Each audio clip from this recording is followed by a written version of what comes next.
આવી ગયો તમારો ટોપર બનવાનો વારો આવી ગયો મારા બચ્ચાઓ. અને તમારું જે ગણિતનું દુઃખ છે હંમેશા માટે ખતમ.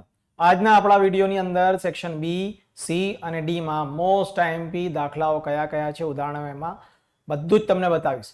અને ધ્યાનથી દરેક સ્લાઇડની સ્ક્રીનશોટ લેતા જ રહેજો. ખ્યાલ આવ્યો? આ તમને બોર્ડમાં પૂછાશે જ એટલે બહુ જ કામનું છે. સૌથી પહેલા વાત કરીએ સેક્શન બી ની. હવે તમને ખબર છે સેક્શન બી એ બોર્ડ એક્ઝામમાં કેટલા માર્ક્સનું પૂછાય છે? 18 માર્ક્સનું. અને એની અંદર ચેપ્ટર નંબર 2, 4, 5, 7, 8, 9, 12 અને 13 આટલા પ્રકરણો છે. ચલો હવે જોઈએ સૌથી પહેલા પ્રકરણ નંબર 2 બહુપદીઓ. હવે આમાં શું કરવાનું? તો સિમ્પલ. ઉદાહરણ 2, 3, 4 સ્વાધ્યાય 2.1 માં એક દાખલો પહેલા નંબરનો, સ્વાધ્યાય 2.2 માં પ્રશ્ન નંબર 1 માં 1, 2, 4, 5 અને પ્રશ્ન નંબર 2 માં 2, 3 અને 5. હવે ફટાફટ તમે બસ મારી સાથે સ્ક્રીનશોટ લેતા જ રહેજો ને આને સેવ રાખજો.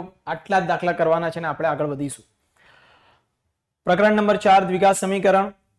આમાં ઉદાહરણ અને સ્વાધ્યાય કરવાના. ફટાફટ સ્ક્રીનશોટ લેતા રહો બચ્ચાઓ. નેક્સ્ટ પ્રકરણ નંબર 5 સમાંતર શ્રેણી. બરાબર, આ બહુ ઇમ્પોર્ટન્ટ ચેપ્ટર છે એટલે ખ્યાલ રાખજો. આ સેક્શન બી, સી, ડી લગભગ બધામાં પૂછાય છે. બરાબર, સ્ક્રીનશોટ લેતા રહેજો મારા પાછળનો. પ્રકરણ નંબર 7 આ પણ બહુ કામનું છે. યામ ભૂમિતિ. ઉદાહરણ એક જ છે ખાલી 6 નંબરનું અને સ્વાધ્યાય 7.1 માં દાખલા નંબર 1, 2, 7.2 માં પ્રશ્ન નંબર 1 માં 2, 7, 10. ચલો આગળ વધીએ. નંબર 8 ખબર છે થોડું હાર્ડ છે, ત્રિકોણમિતિ, પણ આટલા જ દાખલા કરવાના છે એટલે ચિંતા કરવાની નહીં.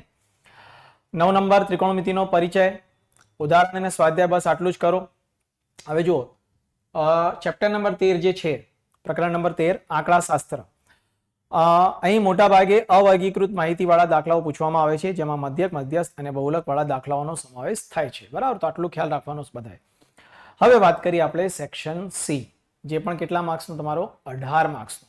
હવે આમાં કરવાના પ્રકરણ નંબર 3, 5, 7, 10, 13 અને 14. ક્લિયર? ચલો એક એક કરીને સ્ક્રીનશોટ લેતા જ રહેજો. સૌથી પહેલા પ્રકરણ 3 દ્વિચલ સુરેખ સમીકરણ યુગ્મ. હવે ઉદાહરણ સ્વાધ્યાય થઈ ગયું. ચલો આગળ. સમાંતર શ્રેણી કીધું હતું ને મેં, બહુ ઇમ્પોર્ટન્ટ છે. ઉદાહરણ સ્વાધ્યાય 5.2 અને 5.3 માં બસ આટલું જ કરવાનું. ચલો ચલો ચલો ચલો આગળ. પ્રકરણ 7 યામ ભૂમિતિ. બસ આટલું જ. 7.1 માં 5 દાખલા અને 7.2 માં પણ લગભગ 5 દાખલા. આગળ વધો. પ્રકરણ 10 વર્તુળ. વર્તુળમાંથી પણ 2 પ્રશ્નો પૂછાશે. 6 માર્ક્સનો આ થશે. લઈ લો ચલો સ્ક્રીનશોટ જલ્દીથી. હા સરસ. આ ચેપ્ટર નંબર 13 આંકડાશાસ્ત્ર. ઉદાહરણ 4, 5 અને સ્વાધ્યાય 13.2 પૂરું, કારણ કે ખૂબ જ અગત્યનું છે, તમે જાણો છો એ તો સારી રીતે. અને પ્રકરણ નંબર 14 સંભાવના. લઈ લીધું. ચલો હવે વાત કરીએ આપણે સૌથી લાસ્ટ સેક્શન ડી.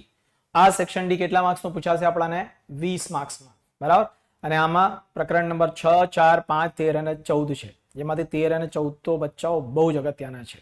બરાબર, હવે જુઓ પ્રકરણ 6 ત્રિકોણ. ફટાફટ ફોટો લો. બરાબર. પ્રકરણ નંબર 4 દ્વિઘાત સમીકરણ. આટલા જ દાખલા.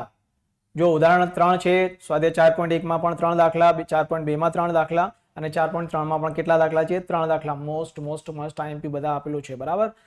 સમાંતર શ્રેણી કીધું તો તમને બહુ ઇમ્પોર્ટન્ટ ચેપ્ટર છે. આટલું કરી લો. ચલો સ્ક્રીનશોટ લીધો. આગળ ચેપ્ટર નંબર 13 આંકડાશાસ્ત્ર. આટલા જ દાખલા જોઈ લો તમે ફટાફટ. એના પછી સંભાવના. ઉદાહરણ નંબર 4 અને 8 અને 14.1 માં બસ આટલા દાખલા. મારા બચ્ચાઓ 8 માર્ક્સ દેખાય છે તમને? 8 માર્ક્સનો છે. તમને બધાને ઓલ ધ બેસ્ટ. ગણિતનું પેપર તમારું સારું જ જશે. આટલી આઈએમપી કરો એટલે ગણિતનો ડર ખલાસ. Thank you.